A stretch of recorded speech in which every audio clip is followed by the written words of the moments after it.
There we go. Okay, so why don't you introduce yourself? Yeah, my name is Yatin Patel. My family has owned and operated Hotel Parmani, which is just on Hanson Way in El Camino Real for over 40 years, I'd say. And we started this process of trying to redevelop the project sometime in 2015. Wait, so it's been 4 years? That's it. Oh, wow. Okay. And initially we came to the pre-screen with City Council. I'm not sure. I think this was in 2016. I have the dates, but I don't remember the exact dates.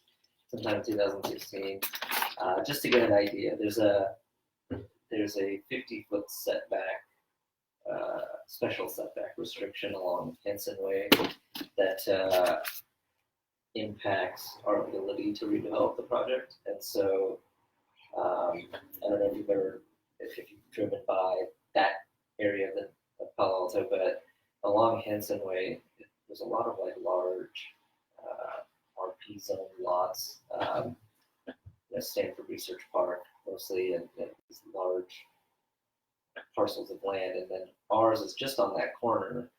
It's actually the first one there in 1947 it was built, and it's sort of rectangular. And the 50-foot special setback in effect slices the parcel in half. So without any relief, we wouldn't be able to develop. Not us, really, just anybody. Nobody. Can you talk about the dimensions of the parcel? Yeah, so it's I want to say, I have it. It's 100 feet. So it's 100.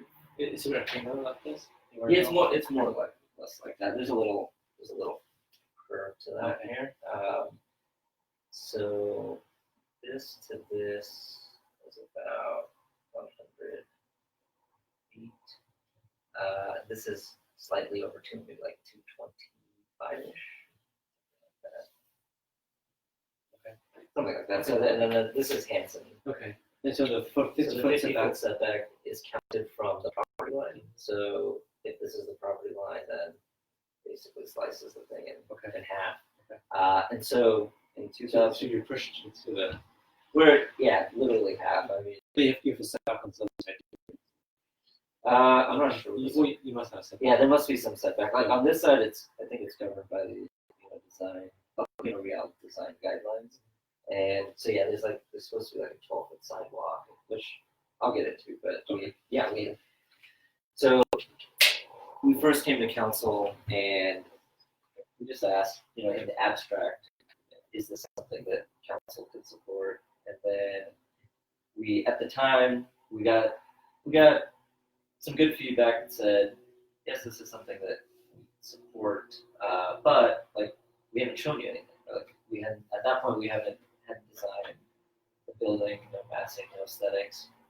So we spent some time doing that, with some input from various folks in the community, and the various bodies of the city.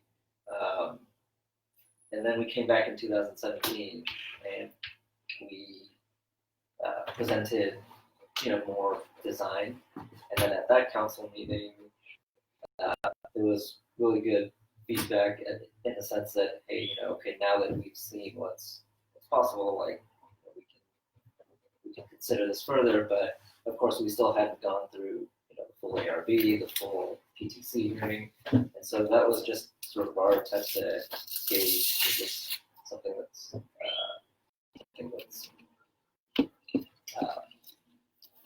I don't know the right word, I guess, but just something that's very supportive. Maybe just type in there. Anyone who has questions, they can also ask questions too. Yeah. Make note of that. So we did that, and then we went through. I have the dates which I'll present, but the dates of ARB, we did a full environmental document to ARB. Got some good feedback from them as well. Made some design tweaks. Went back to ARB. They had some minor items that they wanted us to consider.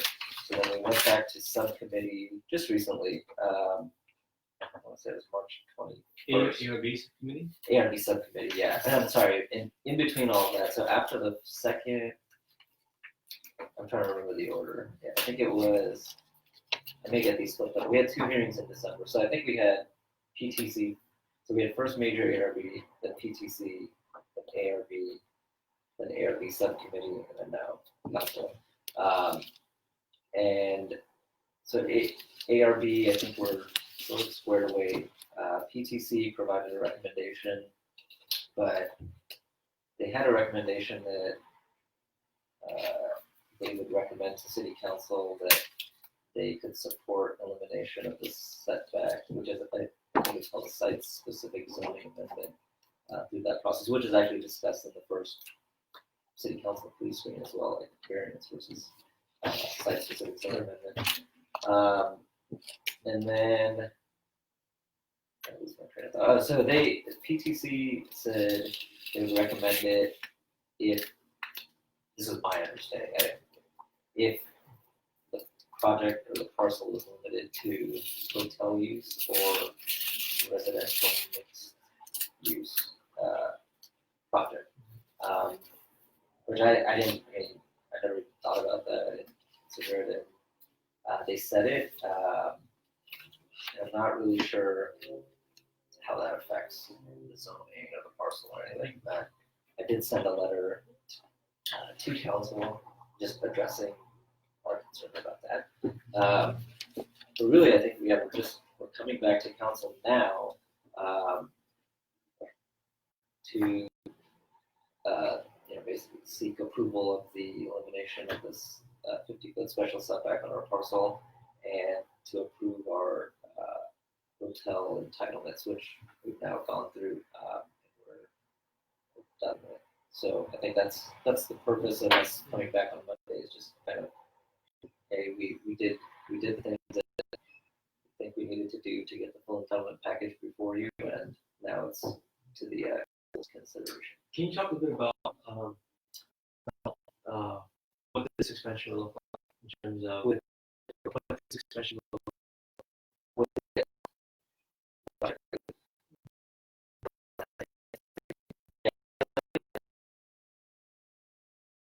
Especially along Hampton Way. There was no legislative city staff or anybody could find as to why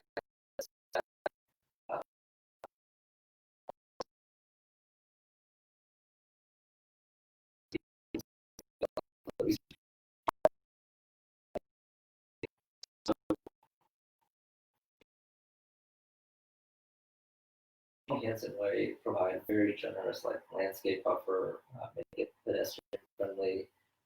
We've stepped back the building so that terraces back, the first floor and second. Just it's we're trying to push it back. It doesn't feel so heavy. And then along El Camino, we don't have, currently I think there's like an 8-foot sidewalk. And I think it's really small. So our plan is to just be in compliance with the El Camino guidelines. And so I think there's a 12-foot sidewalk on El Camino. And we've got balconies there just to sort of activate the street. And then I think it was the second council hearing where council members did suggest that we activate that corner, right, for the El Camino and Hanson Way. And it's a good idea because there's a lot of pedestrians that come down Hanson during lunchtime or maybe grab coffee or something. And so we tried extremely hard to pull the, we would come for a little cafe there on the corner and just pull it out so that it feels like it's welcoming to not just hotel guests, but to everybody that may be walking on and along Hanson and El Camino. The parking will be underground. I think we provide for like 2 spaces on grade. But the idea was generous landscaping just throughout the property as well, even along the balconies, and to get a real sense, we certainly don't have 50 feet that we could play with for landscaping, but we've got, I think it's a 19-foot, just section of wideness that provides a nice buffer and steps the building back.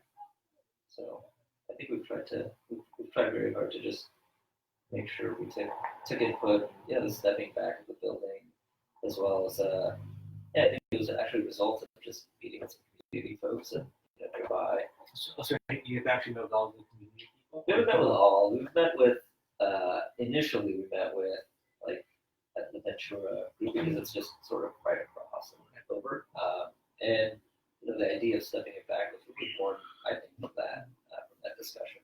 What was their feedback? Is that they didn't want it to be sort of right on the street. Didn't want. There's a concern of Palo about like just massive buildings overtaking streets, and I think it's actually a very good idea that things back, and even for hotel guests, that it's good to sort of be away from the street. So we just we've been working on that, just the design, and the main question it all goes back to is whether we can develop this with the elimination of the 50-foot special setback is a prerequisite to any development on this parcel now in the future or ever otherwise. It's an aging building. it's an older building. So how old is it? So it was built in 1947, and then the special setback was the ordinance that enacted that was in 1959. So 12 years after. The only aerial that we'll have at the presentation, just with the hotel there, and there's literally nothing else around, and then it just sort of filled in afterwards. So do you think the people in Ventura support this project at this point? So after the second pre-screening, I can't answer for everybody in Ventura, but I did go through some of the comments online, and there were some folks that were appreciative of the fact that we went there and we volunteered to take the input and just put it into the design. So I think there's a good amount of folks that would support it. I can't say that everybody would. I think with any development project there will be opposition, but I think we tried very hard to address what we could and still try to come up with a viable project. So what are the variances you're asking for? So one of obviously it's 50-foot, right? The setback, yeah. So I think, but there's no FAR or other types of. No, so yeah, and then again, I just want to be, I guess, specific on the language because I didn't know this until we got into this process. Is like the first pre-screening, the question was variance or zoning map amendment, and council indicated that the findings would be for zoning map amendment. So other than that, that's a good question. Other than that, there's no. I think we're either at 50 feet height or slightly below. We'll have the architect who can speak more to it, but FAR, no exception. I mean, it conforms to like the CS zone requirements from the underlying zone. For the underlying, yeah. So we're not asking for anything else. There's no parking exception. There's no FAR. Well, sorry, take that back. So there is a TDM plan for parking. There's a parking reduction. So with valet spaces, there's 106.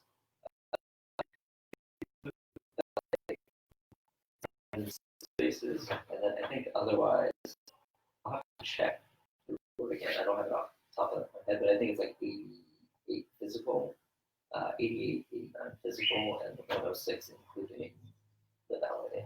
How much space are you mandated to have?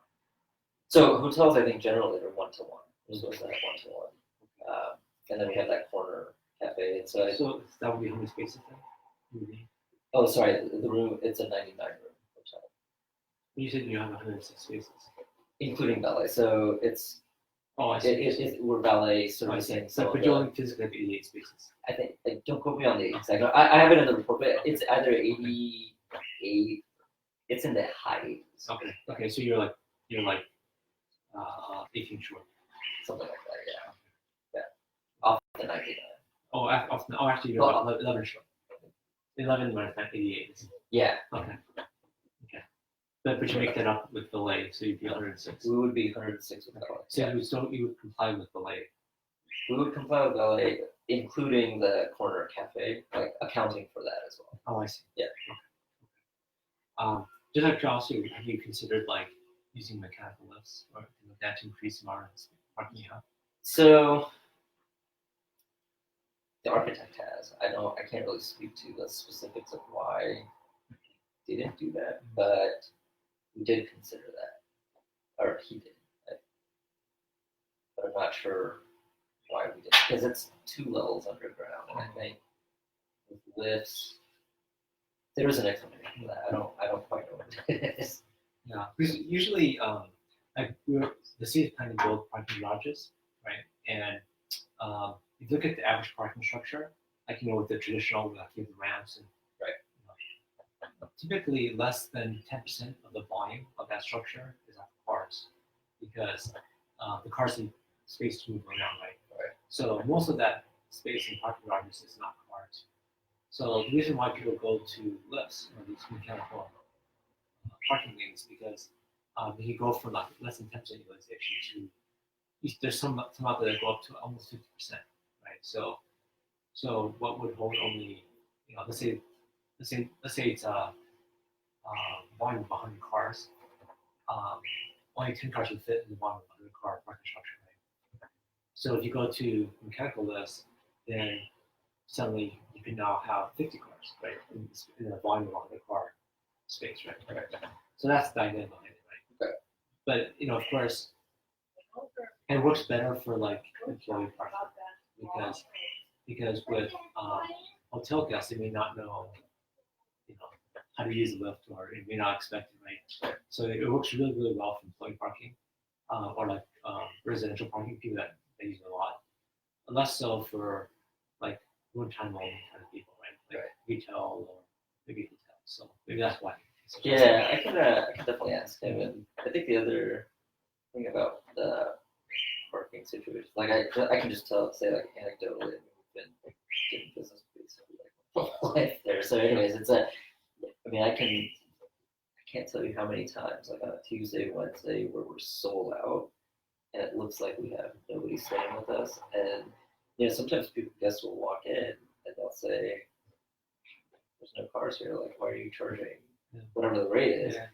And it's really, it's not strange, but I guess because we're so close to, like, most of our guests are like visiting the businesses, like Research Park or Stanford Hospital, or so a lot of people are now using like Ubers, Lyfts, or I guess what do they call it, the TNCs, and is that what they call it, TNC? Like, No. Oh, hey guys. So anyway, like it's interesting. I mean, historically, we've never experienced like a shortage of parking. I know when I travel for business, I used to rent cars a lot, right? Yeah. But with the advent of like Uber and Lyft, I never rent cars anymore. Right. Right. It was whenever possible. Especially for like 2 days or something. Yeah. Like, not just that, but it's also like the trouble I have is like, getting off the airplane, right? You're trying to get to your meeting, and the time it takes to rent the car, and then return the car, and just the cost involved is just not worth it. You gotta gas it up, you have to worry about parking, you gotta worry about and you're getting there, right? Right. With Uber and Lyft, it's oftentimes it's cheaper actually. Yeah. And saves you time. So, so I personally rarely rent cars now. I used to rent cars all the time. Yeah. But when Uber and Lyft, so I can imagine maybe business travelers, if they're coming for business, they probably would use a lot of them something like that. use like Ubers, Lyfts. Yeah. We get someone put like bicycles as well, and which we're planning. Actually, interesting. I was at Seattle, and they actually had free bike shares. We're planning on doing that. Okay. We're planning on purchasing bicycles and just having them available for guests to ride if they choose to. And surprisingly, people do. People are willing to. Well, it's rent Palo bicycles. It's flat, right? Yeah, it's sunny it's most not, of the time. right. So so it's in Seattle. It's not. It's flat in Seattle, but it's rainy a lot. Right. Yeah, much more than here. Right. And especially like we do a lot of travelers that want to bicycle to Stanford and Research Park, and so How many bike shares are you gonna have? I don't know. I can't remember how many parking spaces we have, but I mean I can imagine anywhere between like 5 to 10 bicycles. Just it would be like hotel bicycles that we would just make available. It's gonna be free. Yeah. Okay. I don't want to. So the big issue that I found with the bike share that was at the hotels It was free too.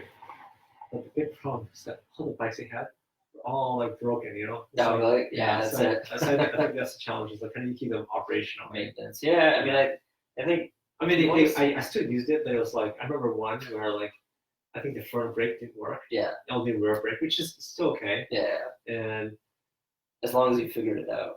As yeah, long as you're not yeah, a rider. yeah, so, and then some of the lights were broken. I mean, just because like, you need to actively maintain this stuff, right? Yeah. And so, yeah, I mean, I think the caliber of hotel that we want is that, right, like, we would want our guests to expect that, right, like, if you say you're providing a service, that it's a top-notch service, not something that's, yeah, if it's there, it's there, and Yeah. if it's a little beat up, like, I don't, right, because the customer expects it. Yeah. So you're trying to project some brand. Right. So, that's the idea. Okay. So parking sounds like there's a bit of a variance, although you're going to try to make up for it with LA. Yeah. FAR wise, there's no variance, right? No, it'll be, yeah. Are you maximizing that? We're maximizing it. Okay. Yeah. And just give people a frame of reference, how much square footage is there now, and how much will there be? Yeah, so the motel right now is, I think, 13,000 square feet. The hotel, when completed, would be 52,000 square feet. Okay, so it's going to be a lot bigger. Right? It'd be a lot. Okay. And how many rooms is going from how many rooms down to how many rooms? So we've got 36, and then it's going to 99. 36 to 99. Okay. Okay. So, and what do you think this will do? Because you know, like, there's a TOT in the city, right? Yeah. What do you think this will do in terms of like your project's contribution to the TOT? What do you think? How do you think that? Because you're obviously going from, you said you're going from 33 rooms to 36. 36 rooms To to 99. 30, so that's like almost 3x, right?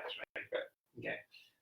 Do you see that and also this will be brand new now, Right. right? And a different sort of competitive makeup, right? It'll be interior corridor. It'll be more services.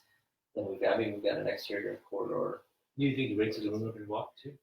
Yeah. Okay. Yeah. So there's more rooms, higher rates. So, I mean, just to keep your frame, the reason why I ask is the city. We had a record revenue year last year, but the city made more revenue than it ever made. Yeah. Right? But we ran a budget deficit, right? We Okay. took money out of our budget stabilization reserve. I think we took out like almost somewhere between 2 and 3 million, right? This is in contrast to the other which ran, I think, $100 surplus. Okay. And the park group ran $35 surplus. Okay. So, how do you think your project will, given that it's going to be 3x the number of rooms and at a higher rates, right?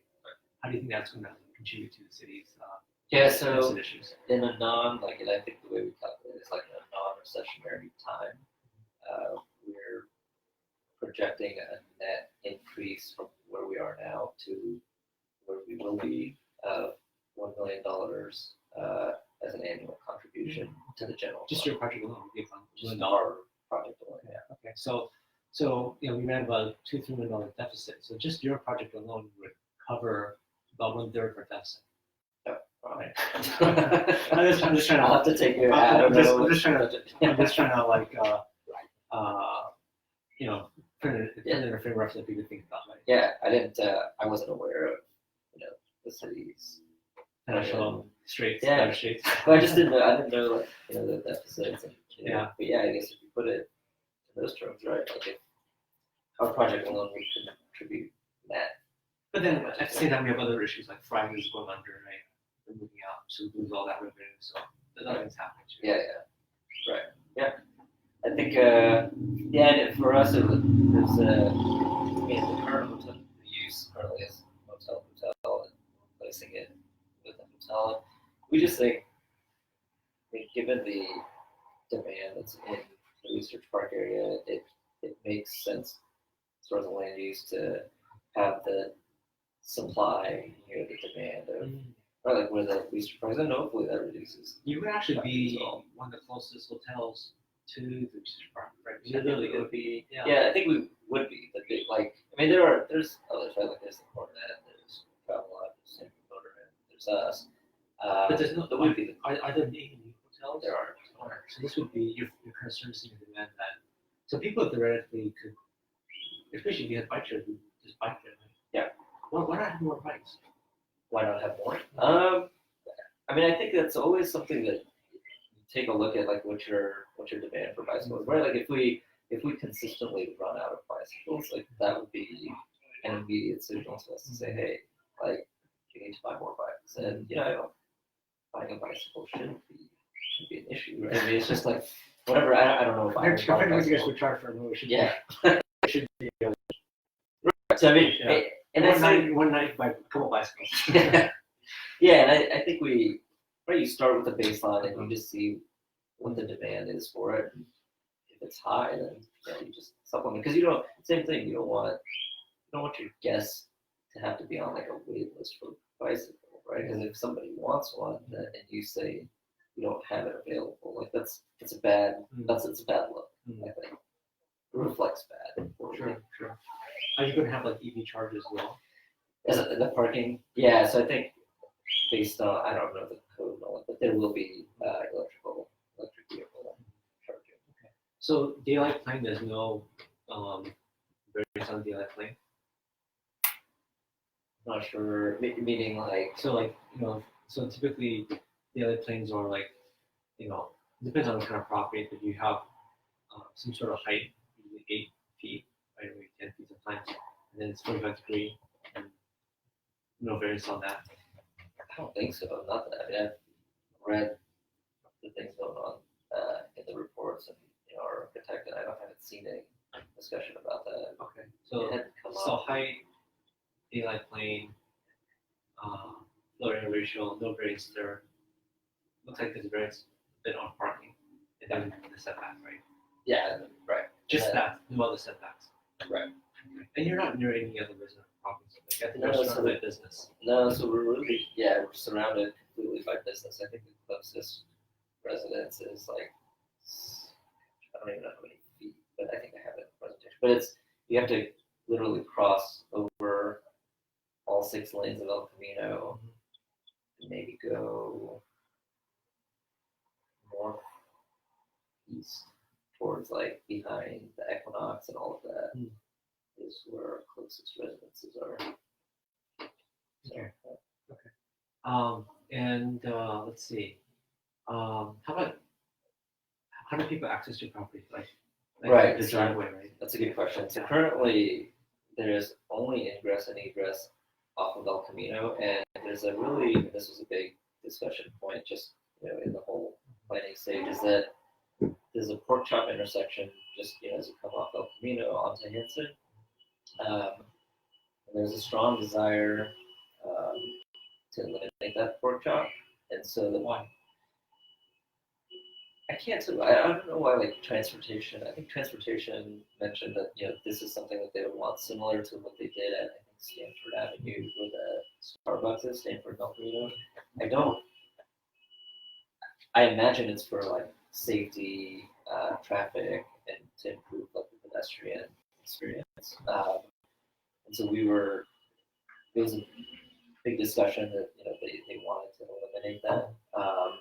And so the ingress egress off of El Camino, we will now move it to further along into Hanson. So the entryway is open to share and drop offs and go underneath to the garage. And we think that would definitely improve traffic in our opinion. And I think even city's transportation folks. And it's sort of a hard right into the motel right now. So if you miss it, you have to go all the way around. And oftentimes guests say that they're looking for another entrance here right now, but there isn't. So they have to circle all the way around Hanson, back on El Camino, and then make sure they don't miss that sort of quick entry. And so, right, so the ingress egress will move from El Camino to Hanson. Okay. And so there's no more El Camino. There won't be any entry or exit way from El Camino. Okay. And so what has been the biggest opposition so far to this project? What are the parts that you've heard that people have had the biggest issues with? Lately, we've gone through some hearings. We haven't had any speakers. I think initially it was just the initial opposition was, well, hey, they're going to do a massive hotel, massive building, and then it's just making everything else bigger. But I mean, aside from the setback, because you're not going for a floor area ratio variance or daylight cleaning, so there's no. I mean, you're entitled to no, except for the variance. Right, with the Except for exception of the that. setback, right? Right, and I don't like you. You can say it. I can't say it. That I'm entitled to do it. Well, they probably entitled to Right. I just don't want to. I don't want to have sort of like that. Hey, I can do what I want. But I mean, according to the code, yes, without the special setback restriction, we would be able to do this project. Okay, and so let's talk about the ARBs. What were the biggest concerns on the ARB side? Yeah, so initially we went into our first ARB hearing. We didn't have landscape balconies on the third and fourth floor. So that was an issue. The corner plaza was a little bit pushed in, so they wanted us to bring it out a little bit, which is, I mean, it's sensible. You should make it feel welcoming. Some comments on trees. I think we've resolved some of the specific types of landscaping to use. Initially, we had proposed a sort of, for lack of a better word, it's like a cantilever eyebrow, I guess is the best way, because it just cantilevered on the top of the building to extend out. So that extended a little too much, and so they wanted us to bring it back. I think they found some of the color, one color, two colors too dark, so we sort of liked that. I think in our first iteration we had a 3-scheme color thing, but we eliminated the one that they didn't want. We did 2. So you guys met everything that the ARB wanted? After subcommittee, yeah. So the first one, there were definitely some things they wanted us to work on, mainly the landscape balconies on the 3rd and 4th floor. And then the second one, there were things minor things like light fixtures. They wanted us to consider, on the 2nd floor, they wanted us to consider, we had concrete all the way around, but now it's because the cafe's there, we kind of want to open that up with the sunlight coming down, so there's not concrete everywhere on the 2nd floor. They wanted us to consider, this wasn't really for us to consider, I think on El Camino would say, some sort of planter strip to dissuade drop-offs and pickups, but I think so. City staff and transportation talked, and I think they said you can have it's currently painted red, so I think it said painted red, have a sign that says no stopping here. Actually, that's a good point, right? Because I imagine laundry guests would be taking ride shares. Because that's what I do, right? When I go to hotels, I always ride shares, right? Yeah.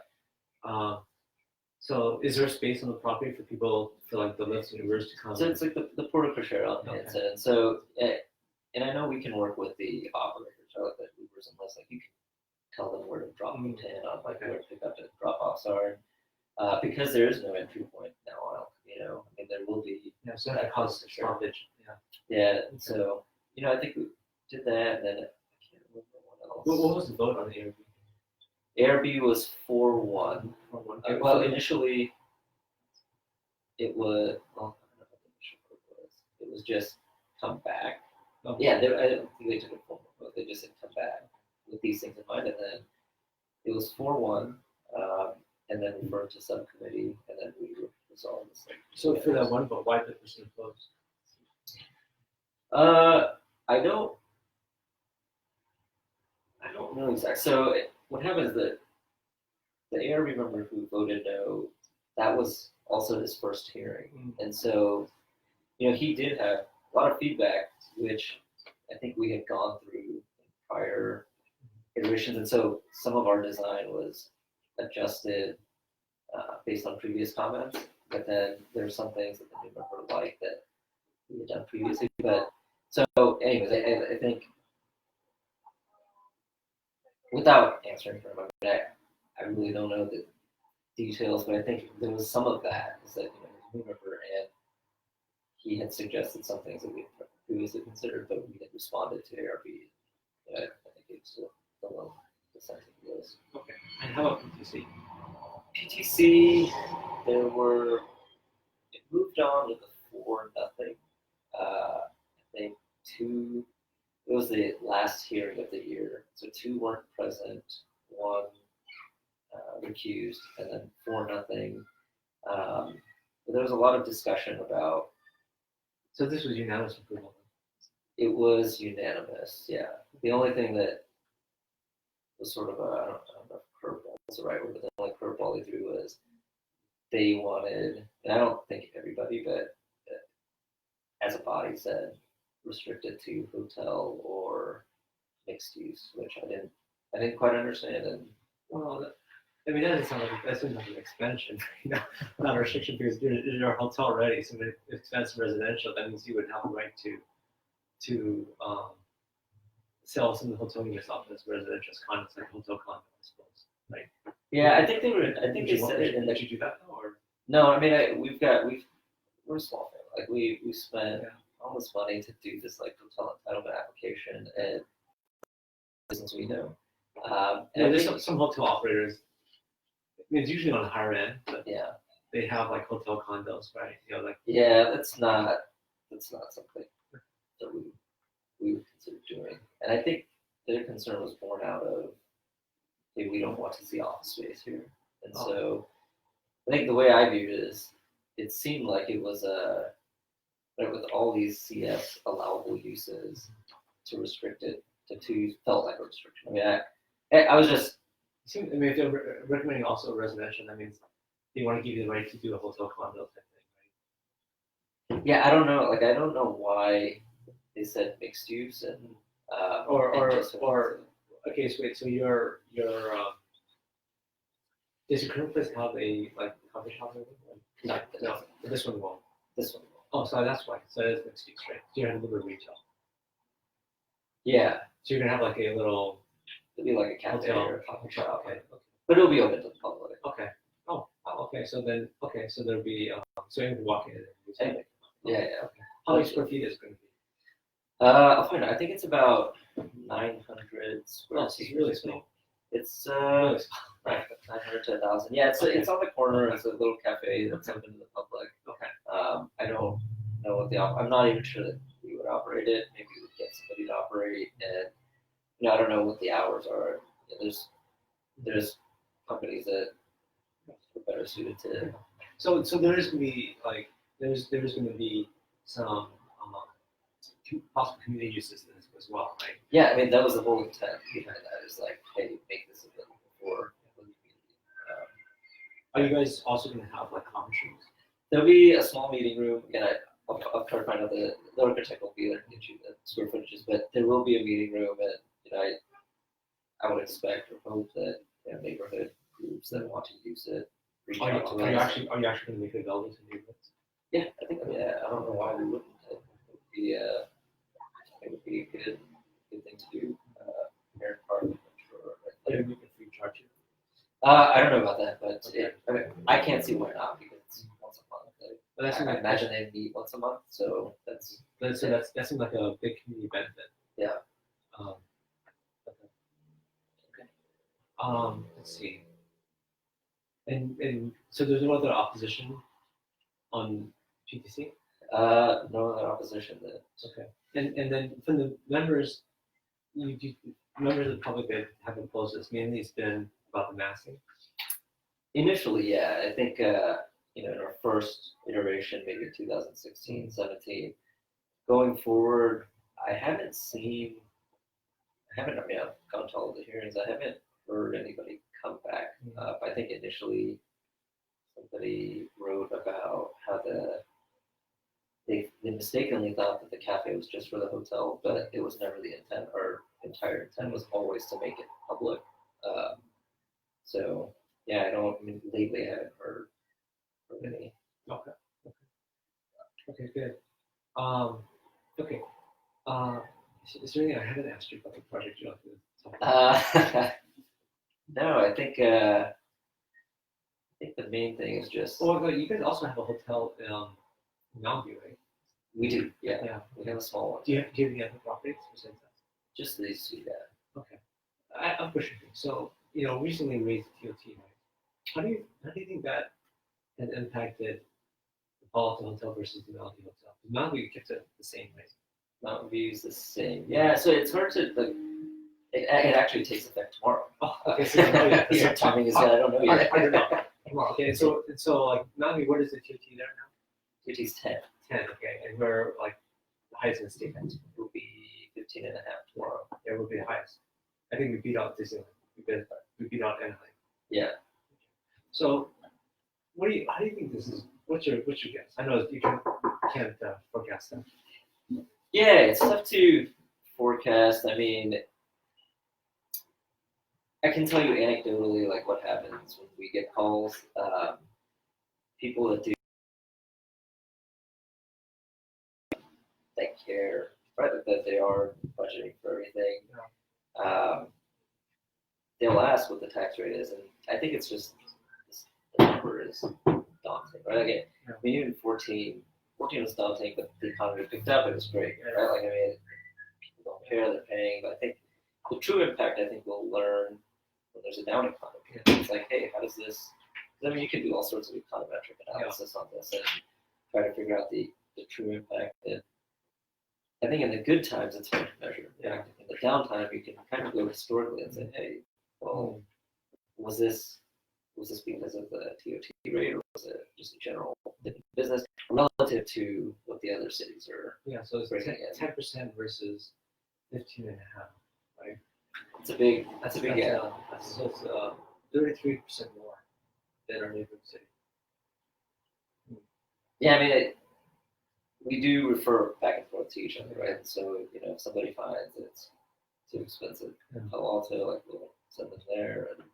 And it does come up. I mean, and then, of course, both sides of the point, right? Like, the question does come up, and it does impact some folks. And some people just don't care, and, their corporate lodging is paying for it. And Sure. They need to be here, and they're willing to pay the extra 5.5%. But there's a whole population of folks that are right, like they come in the hospital, coming for extended stays, and that starts impacting everybody significantly, the longer term stays.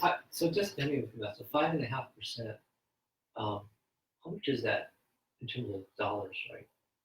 Like a night. Let's say, 5.5%. So $5 every $100, it's $5.50. Yeah. Right. So $200, it's about $11. $11 a night extra. $11 a night. Somewhere Yeah. around there. So $11 a night extra to stay here in Baltimore. And that's just assuming like $200 rate, right? Yeah. And you've got the higher ends like Hilton's or other folks that are charging $300-400 a night. So then for them it would be like, so it was like 400. 16 to $22. $22. So it'd be $20 more. So $20 more to stay here in Baltimore versus Mountain View. Right. That's like a dinner, right? It's a dinner, yeah. Yeah. Good dinner. It's a good dinner. Yeah, it's a good dinner. Okay. Interesting. Yeah, I guess it's a brave new world to find out what. Yeah, it literally takes effect tomorrow, so I don't know. I don't know what the impact will be, but well, I mean, do we have a Disneyland here? well, no. We don't have a Disneyland here. Because Anaheim could get away with it, right? They have Disneyland, but I wonder, can we get away with it? Yeah, I don't know. My hope is it doesn't impact it. I mean, there is definitely a point where consumers will say, right? Because incrementally, it doesn't sound like much. It's I don't know, $22 a night seems. But what I mean is, like, you raise from like 10 to 12, 14, 15 and a half, maybe it was 17 or something. But incrementally, it's not much. But then when you accumulate it, at some point, there's got to be a saturation. 5.5%, so 33% differential between up here and Mountain View. Right. It's a lot. it's for me it's a lot. Yes. Yeah. But 33% more in one saver versus another. I don't know. yeah, it's interesting how it might even affect different groups of customers. Like corporate, leisure, hospital. I mean, it certainly impacts the hospital folks. Oh, okay. So let's talk about Menlo Park. What's Menlo Park? I want to say they're 12. 12. I thought they increased it. Yeah, I think they're 12. I think they're 12. So that's like 3.5. So 3.5. So it's about 20%. That's a little closer call too. I mean, a lot of this depends on. I imagine you travel a lot for work, and what's the prime consideration is. It depends. Well, for right? me, I go with price. Right? Yeah. So is I it go to price, choose something. location, or what times you're meeting? Yeah. There's so many variables, and that's why I think. Actually, what got me was when I went to Las Vegas, right? And they have these resort fees. Yeah, Oh those my are. God. I don't. We booked. My cousin's getting married in June in Hawaii, and the resort fees are. I mean, where do they come from? It's just like. Well, this is almost like a like resort fee, right? So resort fee is like extraordinary. It's like Yeah. yeah. It's not a small amount. Yeah. Well, I think it was last hotels in Las Vegas was like $30 a night. So yeah, so more than the $22 difference between us and Yeah. and Melbourne. Okay. Cool. So yeah, so I guess it'd be interesting to know how this TOT effects, right? Yeah, it starts tomorrow. Yeah, definitely love to know more. As you. Is that something that? And I keep saying like economics. That's one of my favorite classes. Yeah. But like, is that something that the city will track, like to say, okay, this is where we were. This is what it is. I hope so, but I don't know how. I don't know if there's someone dedicated to it. But I hope they will. I don't think there's someone dedicated to it. But as a hotel, it'd be great for you to give feedback to the city, right? Yeah. On how this is affecting business, right? Because I think now it's also took an economics classes in college and stuff. There's like supply and demand, right? There's a certain point in time when you keep raising price too much, you're actually starting less demand, right? And so it's hard to know. It's very academic, right? Yeah, we could say, oh no, there's plenty more we could go up, or we're already past that now. So what I wonder about is if you raise at some point you raise the tax too much, you will get less money, not more. Right. And I wonder at what point that is. Yeah, I It has think to do that's with the the big question. elasticity, right? So it's hard to know. Yeah, there's a lot of moving parts, especially like the overall health of the economy, and Yeah. there's so many different variables And the that. competition too, right? Right. How much Yeah. supply is coming? Because I know that in the area there's like there's a lot of new hotels like in other cities being built. Another city, yeah, definitely like Redwood City. Even Mountain View has. Menlo Park has the new one. What's it called? Park James. Oh, that The one. one in El Camino. No, there's also one near one. What's the name of it? Oh, is that? No, is that a Marriott residence? No, the new one. The new one near Oh, one. Hotel And- Mia near Facebook. Yeah. Hotel Mia. Yeah. That's right. So I just wonder how that will. That's the extra supply will impact us. Yeah, I don't know. It's we can see. Because I know in the city's budget, they are projecting a lot of hotel revenue to help offset our deficits. But I just wonder, where the pencil out. Yeah, I think I think at the end of the year we should know a little bit more, right? Because we'll have at least April to December. Well, I think you're in an interesting position because you have two hotels, one in Valley, one here, right? And you go to, I don't know if you love to see it, but I'll love, if you have to live in, I'd love to see it. Like how it's not a perfect experiment though, right? Because It's not perfect only because you don't know with each consumer choice whether it was because of the TOT, or we can attribute it to yeah, many things, Yeah. and to isolate that would really be a study. Well, I mean, I just wonder if it's possible to kind of do that analysis, right? Yeah, To see like, how far is the mountain, but how far? 3 miles. So it's not very far. It's not. Yeah. Although, yeah, 3 miles. It's just down El Camino too. Yeah, So yeah. straight shot. Okay, that's actually not bad experience. And the roughly the same condition, same size. Yeah, about the same size. How much do you charge there versus here? Like, what's the difference? The delta is usually not much. I'd say like 10%. 10%. So yeah, 10%, okay. but even on busy nights there, it's comparable. Okay, it'd be interesting to see how. Yeah, so you have the before and after, see how that changes. Yeah, we can talk again. Yeah. I mean, if once you have some numbers, I would love to see kind of how that, how that, if at all, maybe not. Sounds good. Okay. Any last words? That's it. I think we're coming tomorrow night. And it's posted online as well.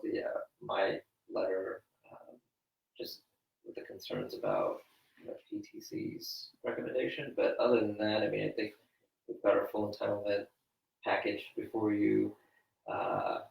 Prerequisite to that, of course, is the removal of the setback line for our parcel, and we're it's been a nice little journey, and we're there. Okay. So that's it. Okay, good. All right. Thank you. Yeah. Thank you for coming in. Yeah, of Appreciate it. course. We'll see you tomorrow.